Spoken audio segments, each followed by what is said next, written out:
Bueno, los saludo a todos al regreso de las vacaciones. Espero que hayan podido descansar. Tenemos que retomar con la cursada. Lo que vamos a ver hoy, digamos, voy a hacer algún esquema sobre el tema que nos ocupa, que es la Revolución Rusa. Vamos a reducir el número de lecturas, nos vamos a concentrar en tres.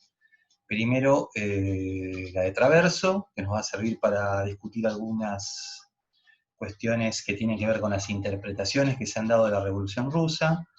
Luego, Procaci, que es el texto con el cual vamos a poder estudiar un poco los acontecimientos, los procesos que componen este proceso entre 1917 y la Primera Guerra Mundial. Es un recorte que nosotros hacemos en ese caso, obviamente la Revolución Rusa, estudiarla en su conjunto, cuando lean Traverso verá que lleva a tener que analizarla hasta el momento del fin de esa experiencia entre 1989 y 1991. Nosotros nos vamos a detener por ahora al comienzo de la Segunda Guerra Mundial para analizar el proceso de su estallido, digamos, de su desarrollo inicial a partir de 1917 y la consolidación de lo que se conoce como estalinismo. En breve vamos a hablar de eso. Y por último, el texto de Wendy Goldman, con el cual vamos a analizar la situación de la mujer a lo largo de la Revolución Rusa, o bueno, mejor dicho, también en esta etapa, ¿no? Entre 1917 y 1939. Vimos en su momento la Revolución Francesa. La Revolución Francesa la caracterizamos como una revolución burguesa.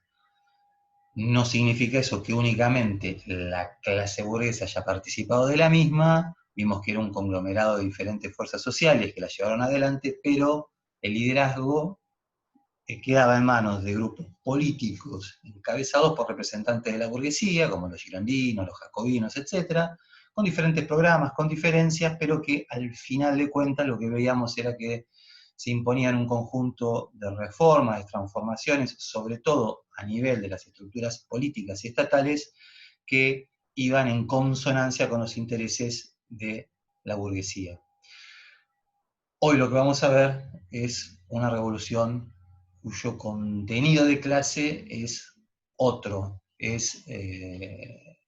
no es, digamos, no, muchos dicen, bueno, la primera revolución proletaria. En realidad hubo atisbos de revolución previamente, en 1848 en Francia, en 1871 nuevamente en Francia, cuya, digamos, componente de clase también era obrero, pero en este caso sí nos tenemos digamos, se destaca la Revolución Rusa por ser la primera revolución exitosa, liderada por fuerzas políticas que tenían en sus programas la intención de acabar con la sociedad capitalista e iniciar un proceso de transformación socialista, y cuya clase, digamos, los intereses de clase que se avanzaban en estos procesos eran los intereses de la clase obrera urbana y en menor medida también de la clase obrera rural, que en definitiva es lo que nosotros conocemos como el campesinado. A lo largo de 1917 en realidad nos vamos a encontrar con que hay dos revoluciones. Una primera en el mes de febrero, que es una revolución de carácter burgués, es análoga a la Revolución Francesa en el sentido de que su principal objetivo era acabar con una monarquía, la monarquía de los zares, y poner en su lugar un gobierno de tipo representativo y con bases constitucionales, una república burguesa. Y un segundo momento que es el de la Revolución de Octubre, que es el que nos va a ocupar mucho más a nosotros, que es este momento proletario en el cual el partido bolchevique va a tomar el poder del Estado, hasta ese momento en manos del gobierno provisional que surge en la Revolución de febrero de ese año, y va a iniciar el proceso de transición al socialismo, que veremos, bueno, tiene sus problemas, pero que es el momento fundante de la revolución comunista. Eh, la trascendencia, digamos, de la Revolución Rusa es difícil de conmensurar quizá desde la actualidad, pero tengan en cuenta un solo elemento. En el 2017, hace pocos años, se cumplieron 100 años de la Revolución. Hay un historiador famoso de la Revolución, un historiador conservador, que se llama Richard Pipes, que cuando le preguntaron acerca de la importancia de esos acontecimientos, Richard Pipes niega o negó en ese momento el más mínimo atisbo positivo en la Revolución Rusa, ¿no? Entonces, imagínense esto, digamos, es un acontecimiento que aún hoy, 100 años después, tiene las características de ser un acontecimiento el cual se sigue discutiendo de una manera profundamente visceral. Es realmente increíble que alguien en la actualidad pueda decir, ustedes si siguen las lecturas habrán podido ver que no hay nada positivo para rescatar de la Revolución Rusa. Entonces simplemente les traigo esta anécdota para que vean eh, lo que a veces entre los historiadores decimos el presentismo que se incorpora a los debates, ¿no? Que se discuten estos acontecimientos y procesos del pasado desde posiciones políticas y disputas políticas del presente, y este es un caso extremo de ese tipo. Fue un acontecimiento totalmente novedoso e inesperado en su momento, eh, incluso para muchas de las principales figuras del marxismo, a pesar de que el partido bolchevique, con Lenin a la cabeza, de alguna manera tenía esperanzas en que la Primera Guerra Mundial, ustedes saben que la Primera Guerra Mundial empieza en 1914, va a terminar en 1918, por lo tanto la Revolución Rusa en 1917 se produce en medio, digamos, de la Primera Guerra Mundial, o hacia el final de la Primera Guerra Mundial. Rusia estaba participando justamente del conflicto bélico. Digo, a pesar de que algunos dentro del partido bolchevique, sus militantes pensaban que efectivamente la crisis que iba a generar la guerra podía ser una situación que generara conflictos que podían desatar una revolución. Es decir, eso figuraba de alguna manera en el horizonte político de algunos de sus militantes, pero creo que nadie se tomaba demasiado en serio que eso se iba a producir tan rápidamente. Por otro lado, digamos, es un acontecimiento que aumentó de manera exponencial el horizonte de expectativa de las clases populares a nivel mundial. Hasta ese momento existían corrientes de izquierda diversas, extendidas, eh, desde el marxismo hasta otras corrientes, como el anarquismo u otros tipos de socialismos, que planteaban la necesidad de superación del capitalismo, pero que paulatinamente habían quedado atrapadas en una concepción mucho más evolutiva de este proceso.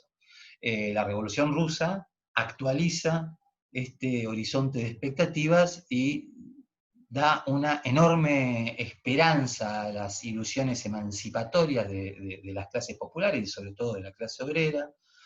Al mismo tiempo, y como un espejo de esta situación, es un acontecimiento que aterrorizó a las clases dominantes de todo el mundo. Si estuviésemos estudiando ahora, por ejemplo, historia argentina, podríamos analizar lo que sucede en Argentina en 1919, quizás alguno de ustedes se topó con esto, ¿no? La famosa Semana Trágica en Argentina, una huelga obrera en unos talleres metalúrgicos, una huelga importante, una huelga sobre todo impulsada por militantes anarquistas y que para, por ejemplo, la clase dominante local, el gobierno de la época, el gobierno radical, es el principio de la revolución en Argentina, digamos, va a producir una represión, una masacre de estos militantes, de estos activistas, incluso procesos judiciales contra determinados personajes a los cuales se los acusaba de una conspiración de tipo internacional, de querer fundar el primer soviet en Argentina, etc. Traigo esto de nuevo como un ejemplo que puede ilustrar este aspecto, ¿no? De que es un elemento en el que de allí en más las clases dominantes de todo el mundo vieron de alguna manera detrás de cada huelga el espectro del comunismo. Y además, en términos históricos más amplios, cuando estamos hablando de la historia del siglo XX, bueno, va a inaugurar una época en la cual va a aparecer por primera vez un desafío concreto a la hegemonía capitalista a nivel global. Entre 1917 y 1989, 1991, el capitalismo tuvo que convivir con una experiencia de otro orden, que es el de la Unión Soviética. Veremos ahora que es difícil caracterizar a la Unión Soviética como un modo de producción efectivamente socialista, pero sí era una amenaza presente para el capitalismo y de alguna manera una esperanza para la militancia en diferentes partes del globo que habían visto que, bueno, que en Rusia en 1917 eh, la revolución, el intento de transformación del capitalismo había tenido éxito.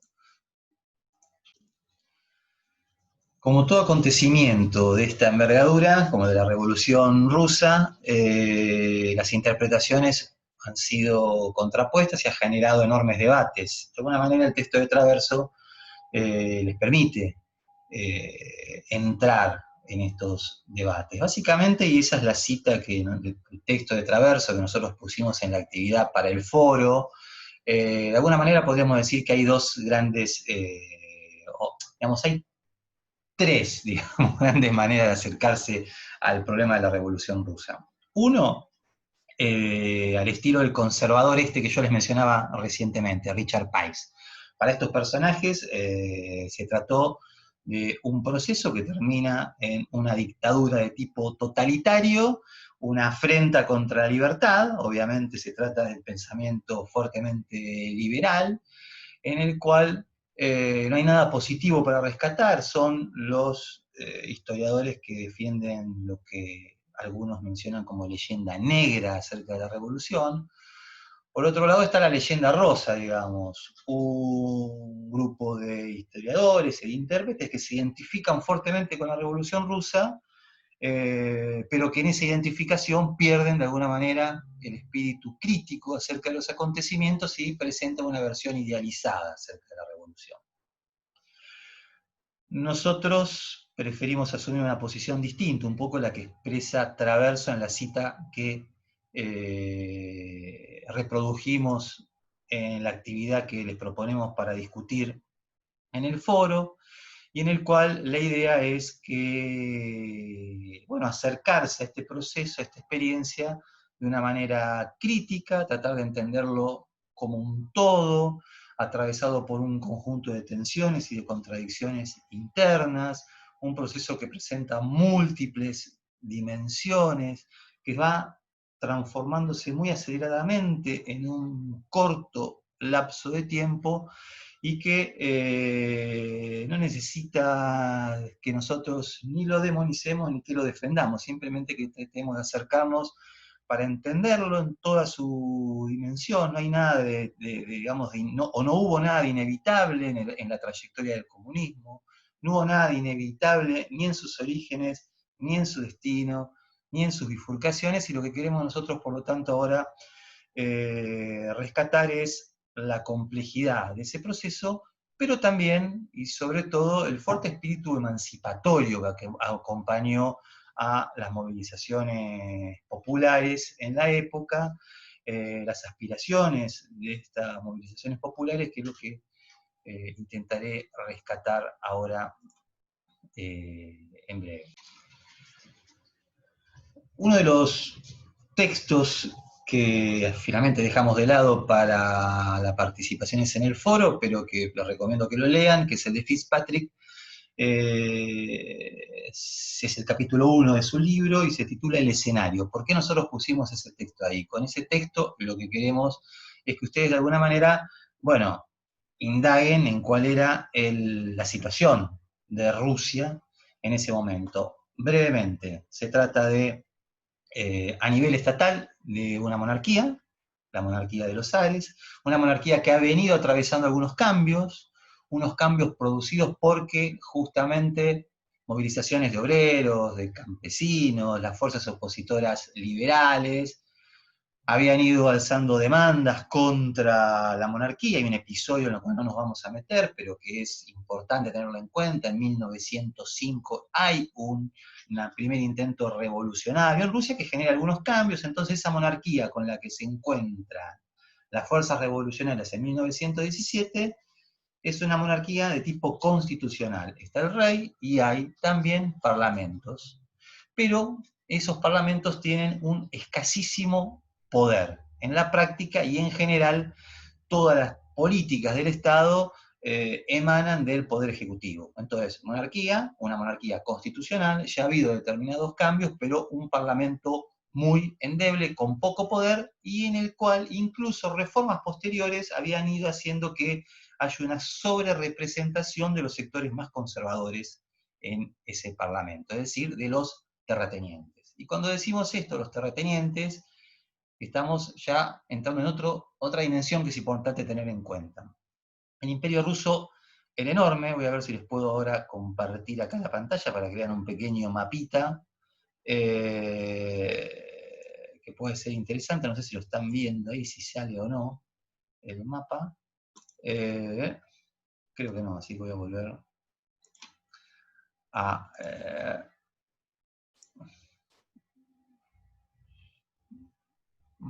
a ver, perdón por la desprolijidad, pero creo que es este. Sí.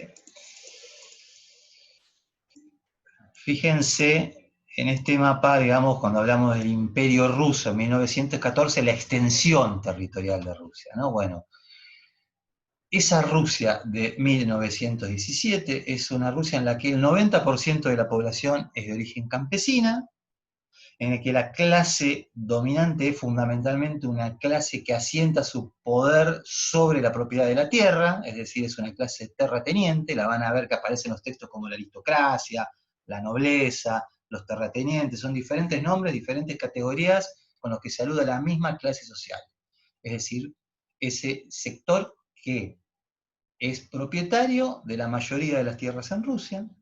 Un campesinado, además, que es un campesinado con costumbres y tradiciones bien antiguas. La forma de organización del campesinado era la del MIR, una comunidad en la cual había muy poca propiedad privada individual de los campesinos. En realidad, las tierras que eran propiedad de los campesinos eran tierras de tipo comunal, y muchas veces esas comunidades justamente se asentaban sobre tierras que pertenecían a estos terratenientes.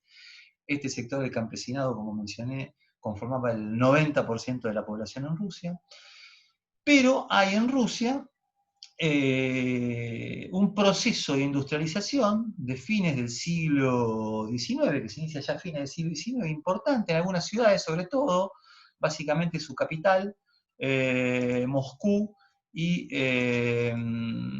también lo que se llama en ese momento San Petersburgo, que con el tiempo iba a ser Leningrado. Estoy buscando a ver acá en estos mapas, bueno, tenía otros mapas, ahora se me escapa.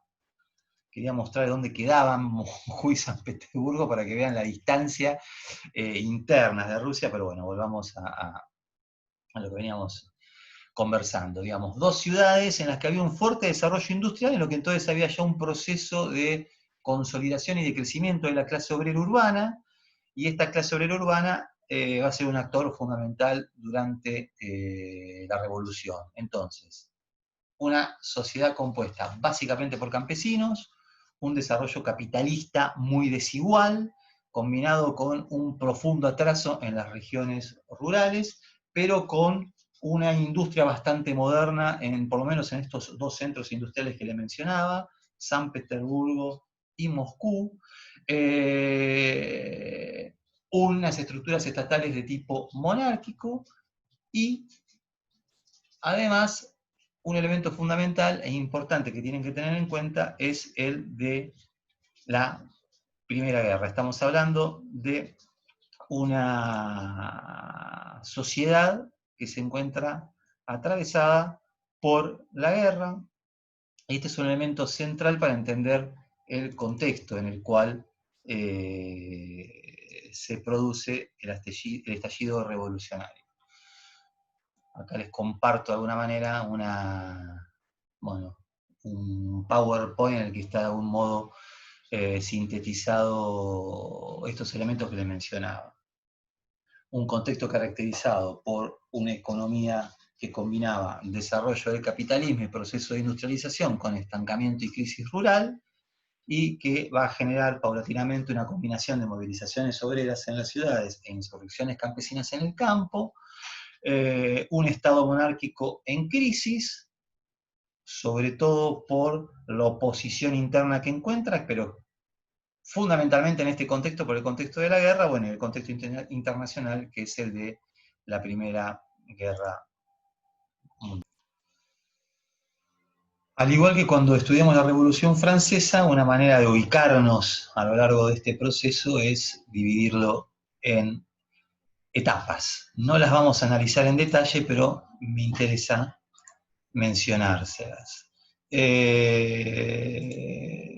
Hay diferentes periodizaciones, obviamente en historiografía, pero hay cierto consenso en dividir las etapas de la Revolución Rusa, al menos en los que le estoy presentando acá en este momento. Uno, el año 1917, y este proceso de, si se quiere, doble de revolución burguesa en febrero contra la monarquía constitucional y la revolución proletaria de octubre.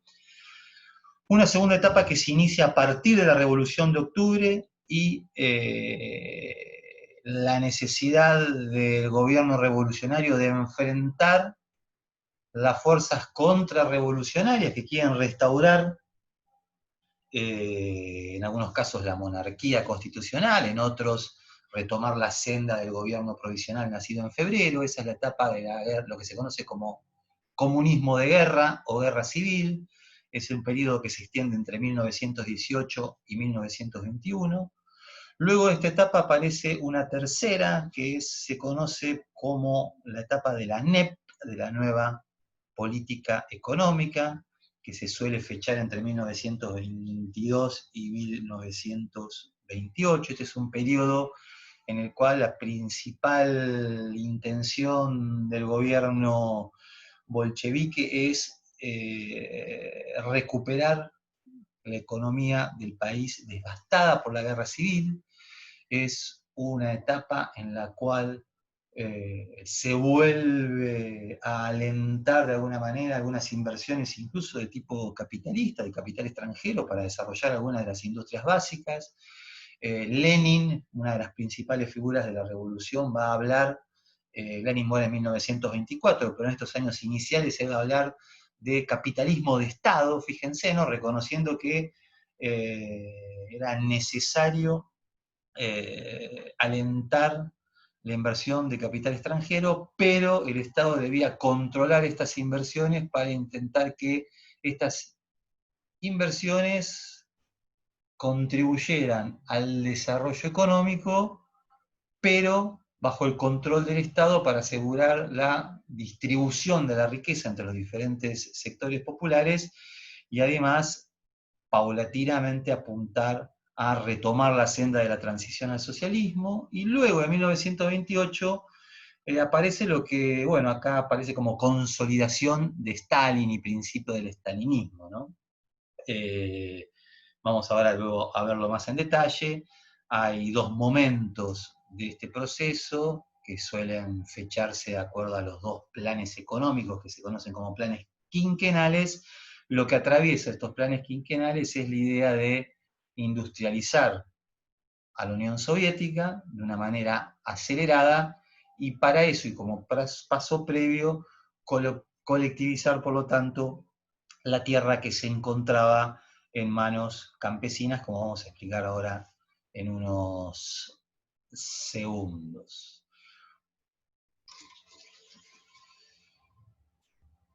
Retomemos el primer momento, ¿no? De estas etapas que recién mencionaba, ¿no? Y ese primer momento es 1917, compuesto por estas dos revoluciones, febrero y octubre. Febrero de 1917, básicamente. Le decía yo que era análogo al momento de la Revolución Francesa. ¿Por qué? Porque se produce esta revolución democrático-burguesa que produce que la abdicación del zar, por lo tanto la caída de la monarquía y un proceso de transición que, al igual que como pasaba en la Revolución Francesa, como norte tiene el llamado una asamblea constituyente. Recuerden cuando analizamos el problema del Estado, cuando lo vimos a lo largo de la Revolución Francesa, algo que se repite en la Revolución de 1848 también en Francia. Son todos momentos estos revolucionarios que una vez que se produce la caída de la monarquía, lo que se presenta inmediatamente es la necesidad de llamar una asamblea constituyente, es decir, una asamblea en que los diferentes partidos políticos puedan presentarse a elecciones y tener sus representantes en una asamblea cuyo objetivo es sancionar la Constitución, que de ahí en más debe organizar las estructuras estatales.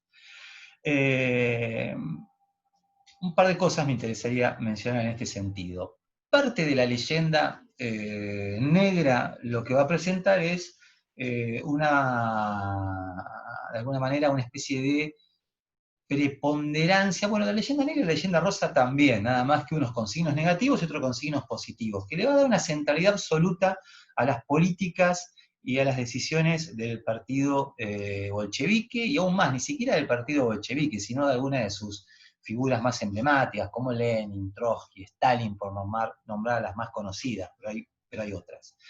Primero, la Revolución de Febrero de 1917, y esto es importante tenerlo en cuenta, esto va a continuar a lo largo de todo el año, fue el resultado de un movimiento espontáneo de huelgas obreras y revueltas campesinas. Es decir, la población en su conjunto, y sobre todo esto se inicia en las ciudades, con fuertes huelgas obreras. Una de las más importantes de estas huelgas es una huelga en una fábrica textil, en el cual la mayoría de la fuerza de trabajo de esa fábrica son mujeres trabajadoras.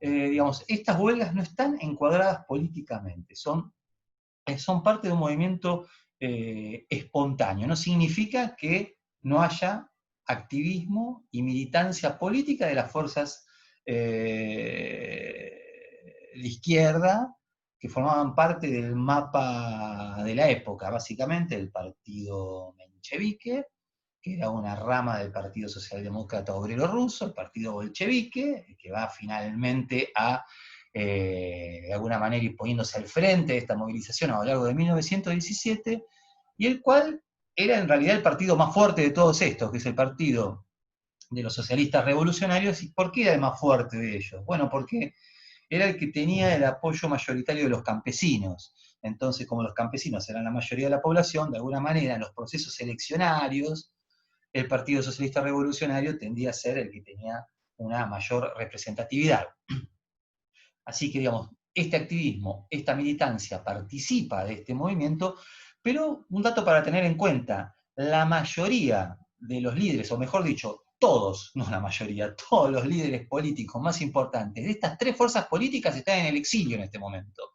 ¿Por qué? Porque la monarquía los ha forzado a escaparse, porque además, a partir de 1914, cuando estalla la guerra, la represión, que era un aspecto consustancial del modo del dominio de clase bajo la monarquía zarista, se incrementa, porque en un contexto de guerra, obviamente la persecución a los opositores políticos internos se incrementa, no solamente en la monarquía, también en los países capitalistas de Europa, en el cual en general los estados tienden a establecer políticas de un control mucho más férreo sobre la población, digamos, bajo la excusa de un Estado en guerra que necesita la cohesión interna, etc. Bueno, en Rusia esto se incrementa de manera exponencial y el conjunto de los líderes, todos los líderes de estos tres partidos están en el exilio, como mencionaba, o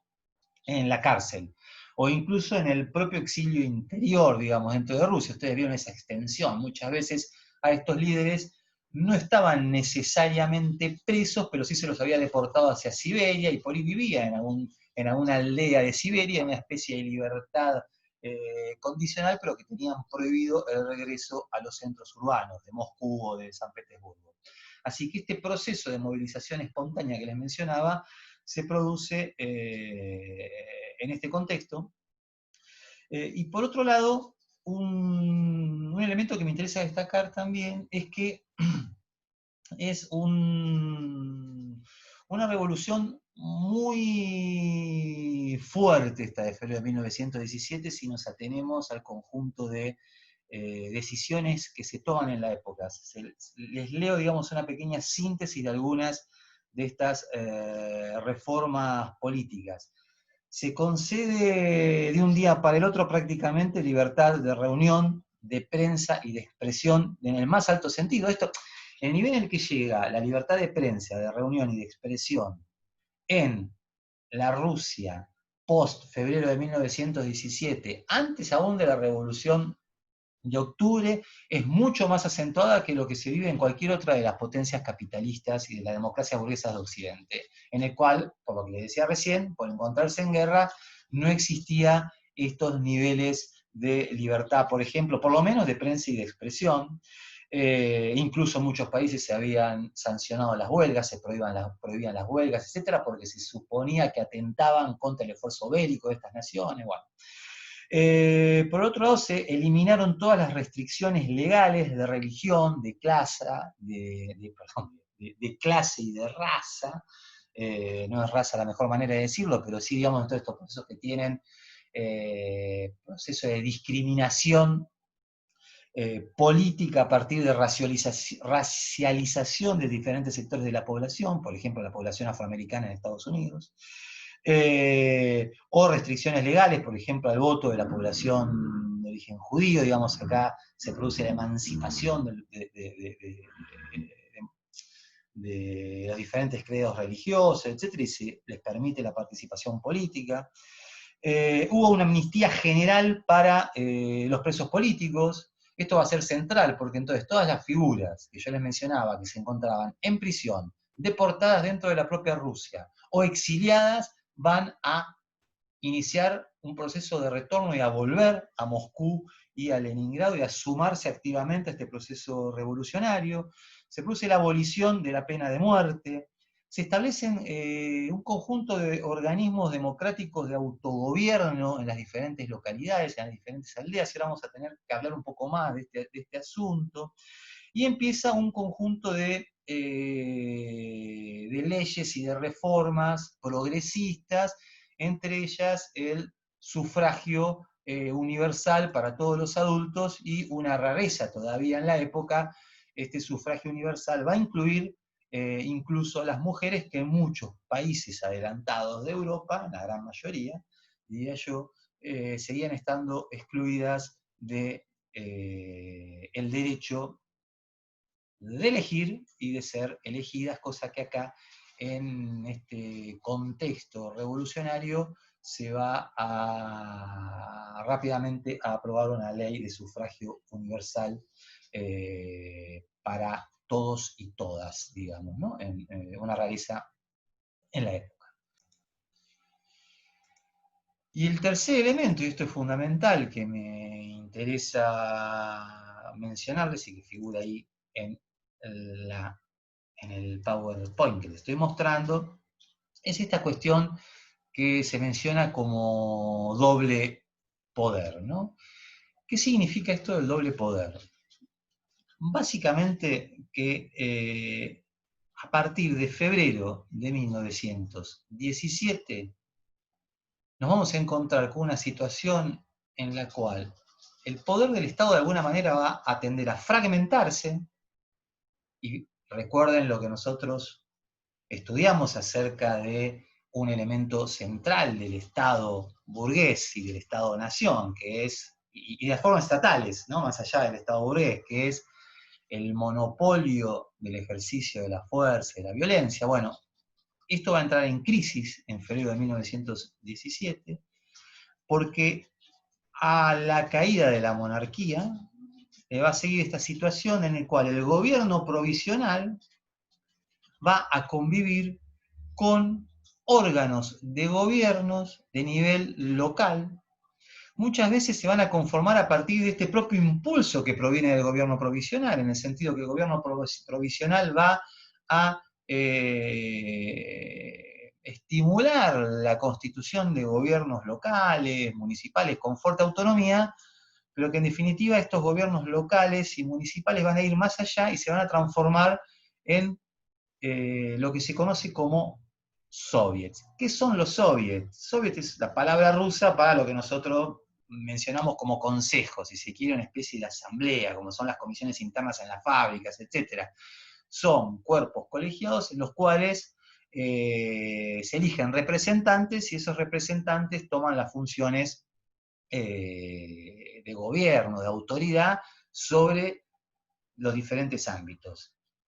Por ejemplo, digamos, esta forma del soviet es algo que ya venía de la revolución de 1905, que yo la mencioné, que no hemos estudiado acá y de la que no me voy a detener, pero en 1905, cuando se produce el proceso revolucionario en Rusia, que la monarquía va a aplastar a sangre y fuego, en San Petersburgo, por ejemplo, va a aparecer un soviet formado por los representantes de los obreros de la fábrica, de los campesinos de los campos circundantes, de los soldados que formaban parte del ejército y que va a tomar la autoridad en ese momento de la ciudad de San Petersburgo. Bueno, en este caso esto va a volver a suceder y van a proliferar este tipo de organizaciones políticas en la amplia extensión del territorio ruso y sobre todo en sus ciudades más importantes.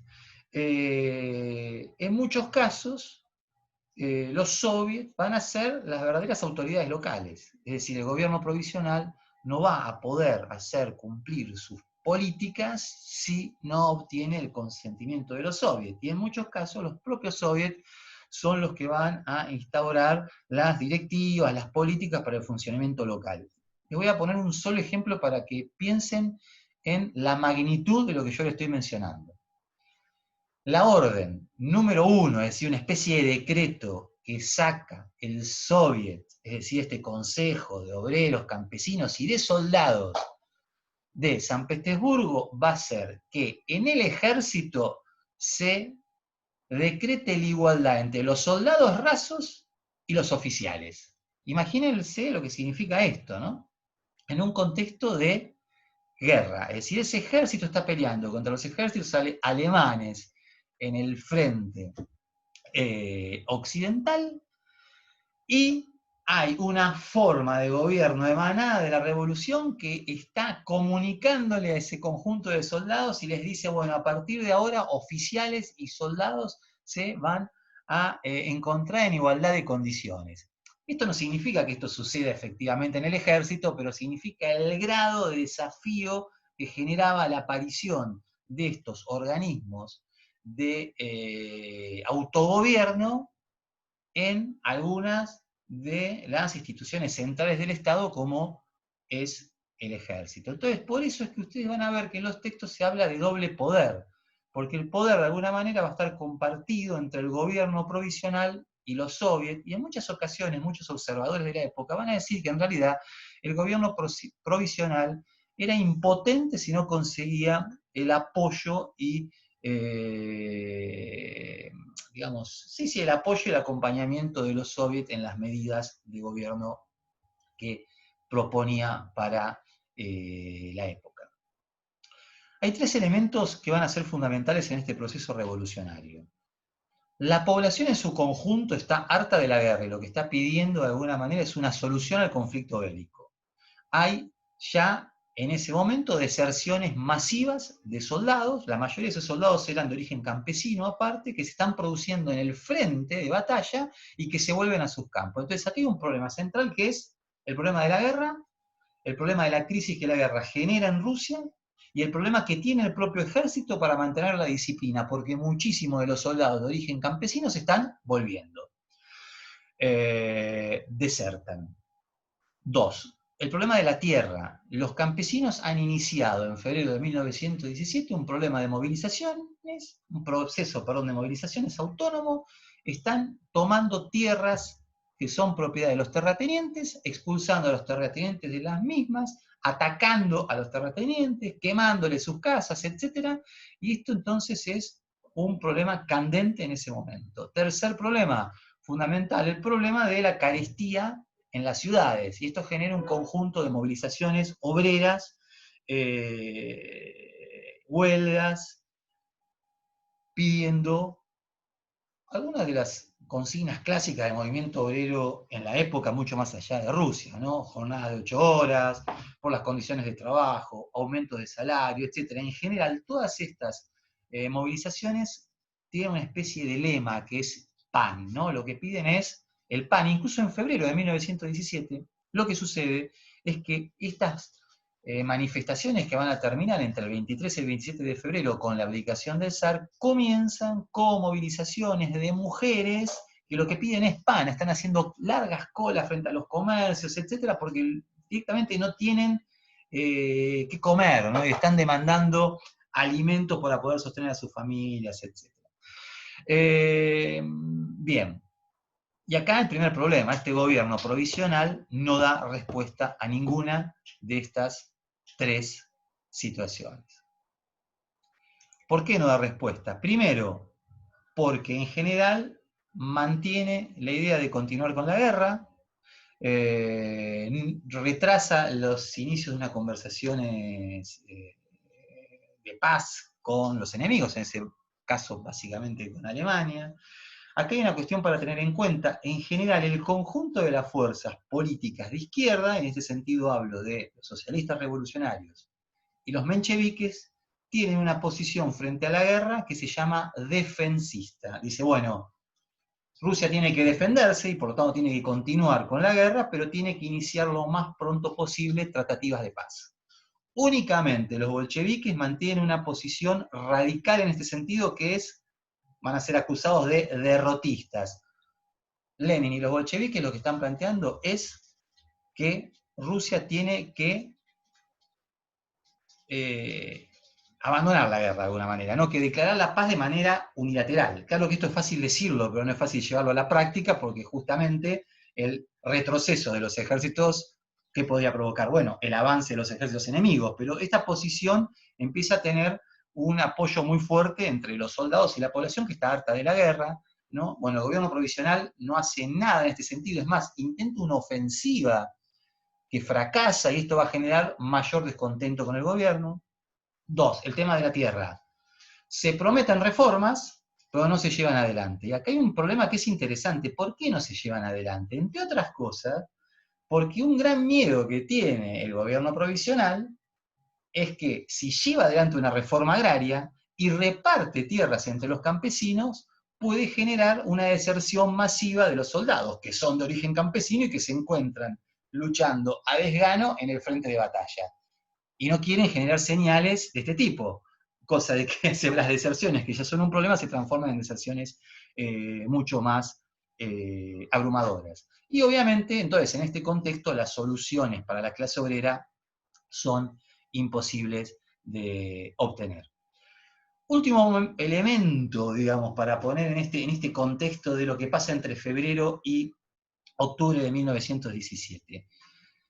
Las tradiciones revolucionarias del marxismo hasta el momento tenían un esquema en la cabeza que era el siguiente. Toda revolución proletaria, toda revolución socialista tenía que tener previamente una etapa de desarrollo del capitalismo, por un lado, en términos económicos, y de la consolidación de un Estado en el cual funcionara una democracia burguesa representativa que facilitara precisamente el desarrollo de este capitalismo, ¿no? ¿Cuál es la idea? Que esto iba a generar el desarrollo de las fuerzas productivas, de los medios de producción, de la fábrica, de la producción de riqueza, etcétera, etcétera, etcétera, y que esa situación iba a generar en el tiempo las condiciones que iban a permitir entonces una revolución socialista que acabara con la propiedad privada y pasara a la socialización de los medios de producción. Los mencheviques, que es un partido de tradición marxista, que formaba parte de la Segunda Internacional, etcétera, en ese momento, seguía apegado a esta idea acerca del proceso revolucionario. En el partido bolchevique, en realidad, va a aparecer una novedad. Lenin, que está en el exilio, vuelve a Rusia en abril y va a venir con sus famosas tesis de abril. Y el eslogan fundamental de esas tesis de abril, ahora ustedes pueden entenderlo un poco mejor a partir de lo que acabo de explicar. ¿Cuál era el eslogan central de esas tesis de abril? Decían, todo el poder a los soviets. ¿qué planteaba Lenin? Que en esa circunstancia no tenía ningún sentido apostar a la constitución de un gobierno de origen, digamos, de carácter burgués, a una democracia representativa, porque ya en la práctica estaban apareciendo formas de autogobierno popular, de obreros, de campesinos, de soldados, en las fábricas, en los campos, en el ejército, en las diferentes ciudades, etcétera, que tenían que ser o podían ser la base de la conformación de un Estado de nuevo tipo y que por lo tanto había que dar el salto directamente de esa situación a una revolución de tipo socialista sin esperar esta etapa de desarrollo de combinación de capitalismo y democracia burguesa. Hay una salvedad, Lenin lo que está pensando, y aquellos que apoyan la posición de Lenin, es que esto que está pasando en Rusia probablemente se iba a replicar en otros países europeos y consideraban que entonces una revolución de este tipo en Rusia podía incluso contribuir a que, básicamente en Alemania, si eso es lo que están pensando ellos, se produzca también una revolución proletaria a partir del descontento que también en Alemania estaba produciendo la situación de guerra, etc. Y pensaban que esto era fundamental, es decir, ninguno de ellos pensaba que era posible la construcción del socialismo únicamente en Rusia, pero lo que estaban apostando que sí, un proceso revolucionario en Rusia de estas características podía contribuir a que esto se replicara en otros lugares y básicamente en Alemania. Lo interesante es que esta posición de Lenin es incluso rechazada por gran parte de la militancia del partido bolchevique. De alguna manera, dentro incluso del propio partido bolchevique, en estos meses iniciales que siguen a la Revolución de Febrero, hay muchos que dicen, no, esto es una locura, nosotros tenemos que mantenernos, digamos, en las pautas tradicionales del esquema que ellos entendían que era el esquema marxista, digamos, porque en definitiva Marx en ningún lado había dicho esto, y era más una imaginación y una construcción de los marxistas posteriores a Marx que del propio Marx, que jamás había planteado este esquema de una manera tan clara y tan lineal, pero digo para que vean que en realidad es un momento de muchísimo debate, de muchísimas posiciones conflictivas adentro incluso de las propias fuerzas políticas, pero lo que está sucediendo es que la población en su conjunto no está esperando a ver qué pasa dentro de estos partidos políticos, sino que se está movilizando de manera muy, muy profunda y radical intentando, de alguna manera, llevar a la práctica bueno, los objetivos que se están proponiendo. La clase obrera, aumentar sus salarios, conseguir el control de las industrias, se producen incluso socializaciones de hecho de las industrias. En el campo, los campesinos ocupar las tierras.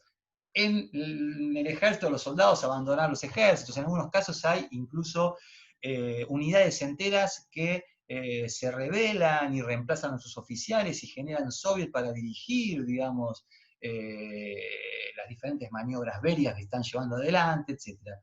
Bueno, esta es la situación que va a caracterizar todo 1917 hasta el mes de octubre, en el que finalmente el partido bolchevique decide dar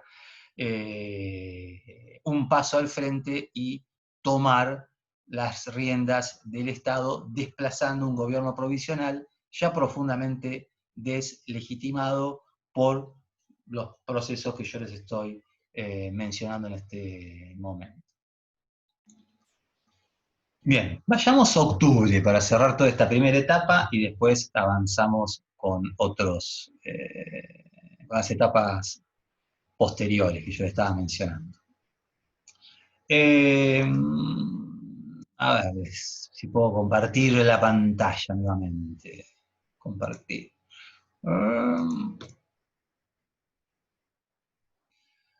Bueno, creo que se está viendo acá, ¿no? Octubre de 1917. Entonces, este es el, digamos, hay mucho para decir de estos meses. Hay un proceso de contrarrevolución también contra el gobierno provisional, encarado por generales del ejército zarista. En esa contrarrevolución que se da en el mes de julio, el partido, digamos, es defendida básicamente el gobierno por obreros, por soldados, por marinos, digamos, que están asentados en unas bases en las bases de Kronstadt, ¿no?